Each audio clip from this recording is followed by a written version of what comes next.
Hey there, welcome to day 16 of our Get Up and Go challenge. This is our 7th Get Up and Go challenge, 30 plus days since the pandemic started, COVID-19, in, of course, March of 2020. Since then, in April, in June to July, we did a longer one. August, October, December, February, and now in April, we are doing our 7th 30 plus day Get Up and Go challenge. Why 30 days? We've talked about this so that you can transform and take the challenge change process using the SOAP framework, using a successful proven process for handling and dealing with change and challenges, and install it in your subconscious and be able to pull it up and use it automatically in any area or aspect of your life. We've gone through our physical SOAP framework. Now we're going through relationship framework using the SOAP framework. Through relationships using the SOAP framework. Yesterday we talked about our story, our situation, the S of our SOAP framework. And we used our imaginary friend. George and I had a nice chat about my relationship with my sisters. I have 3 birth sisters, 1 a year older than me, 2 a year younger than me. 2 are younger than I am. One's a year, one's 4 years younger than me, actually. And like any family, we have a very diverse, even though we were raised by the same parents, raised in the same environment, raised in the same family, just like twins, we're all very different, but we're also very much alike. And so George and I had a conversation about what our relationship is now.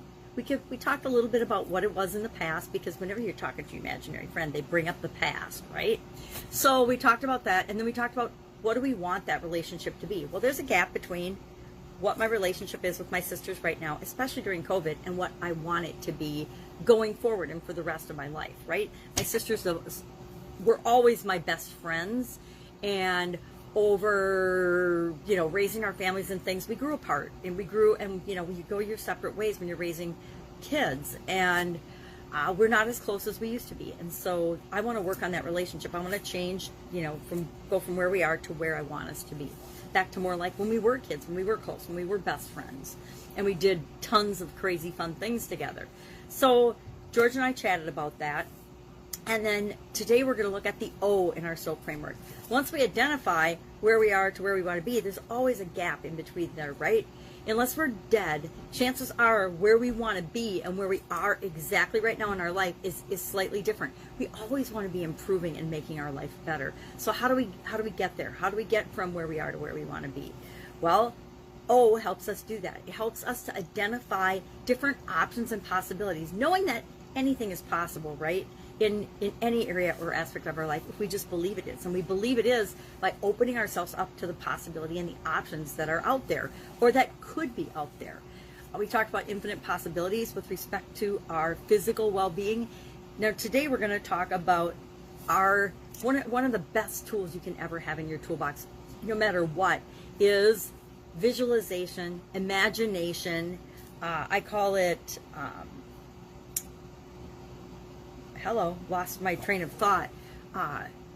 Practice and pre-framing. Pre-framing, depending on when you're doing this activity of imagining or visualizing, it gets different names. If I am practicing ahead of time an experience that I'm going to have, maybe an interaction with another person, say with my sisters, if I'm practicing that, I call that visualization or that imagining, I call that pre-framing.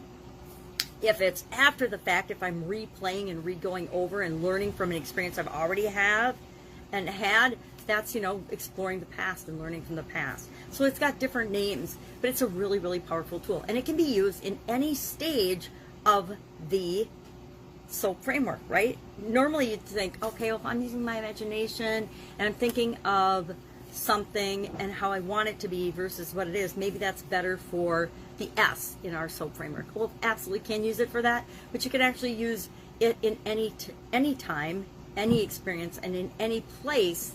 It's the cool thing about imagination and visualization. Everyone can do it, whether we believe we can or not, and we all have an imagination, whether we've explored it or not. And it's like any other muscle or any other thing about us or any other tool, we can get better and better and better, and it can be a more powerful tool for us just by practicing it. So what I like about visualization and imagination is I never thought I was much of a visual person. I didn't think I could visualize. I didn't think I could set goals and imagine myself getting them in any area or aspect of my life when I was younger. And then I don't remember who said it, but they said, well, think of a pink elephant. Or don't think of a pink elephant. Try not to think of a pink elephant. Well, what happens in your brain, your imagination, your mind's eye, your visualization? You automatically see a pink elephant. What your pink elephant looks like is probably different than my pink elephant, but we all see some sort of pink elephant. Same is true if we say, don't think of a dragon. Don't think of your house when you were growing up. We automatically think of those things, and we have pictures of them in our mind. Much as we like to think, we think in words, human beings actually think in pictures and questions. We think in pictures and questions. That's how our brain actually works, even though we think that we think in words. Remember when you were a baby, you weren't born understanding or knowing any words. And so that's all things that we learn along the way. So our action today is to take our story that we learned with our imaginary friend or with talking to ourselves yesterday and start to fill that gap. And we're just going to, again, brainstorm, because brainstorming is my favorite. Everybody can do it, and we can all do it anytime, any place. We're going to brainstorm possible ways to improve the relationship or to change the relationship that we're currently in with respect to from where it is now to what we want it to be.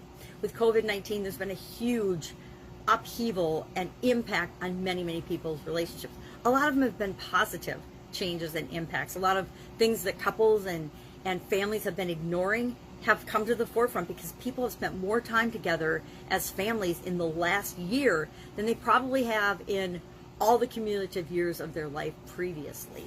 You know, I don't count sleeping time as spending time with someone. So that's how I define it. So what we're going to do today is we're going to come up with at least 10. Every time we do the O, always come up with at least 10 possible options. They can be as far-fetched and crazy as you want. I just did a couple. I think I just pulled out 7. Here I said I could call my sisters. I could communicate with them more. I could write to them. I could do things and activities with them like we used to do. We could do things that we're interested in. We could travel. I could go to lunch. I could shop with them. Now, for me, that's a supreme sacrifice because I'm the anti-shopper.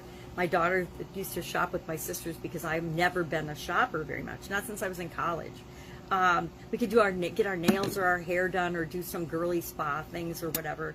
We could read books together. We could join I've always wanted my sisters to do a yoga class with me, but nobody will. So maybe I could talk them into doing a yoga class with me or something like that.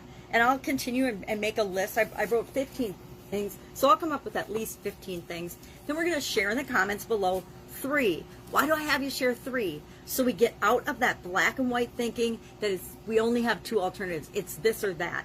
It's I improve my relationship with my sisters or I have no relationship with them at all. Well, that's ridiculous, right? That's 2 opposite ends of a spectrum, neither of which are true. We tell ourselves, hey, it's going to be black or white, this way or that way. And so I always ask you to share 3 because I want you to think of at least that 3rd alternative. Because once we think of that 3rd possibility, maybe it'll never happen in a million years, but as soon as we start opening ourselves up to actually thinking of other possibilities, a whole bunch more come rolling into our imagination and our visualization. And before we know it, we have got a lot of different possible ways to fill that gap from where we are to where we want to be.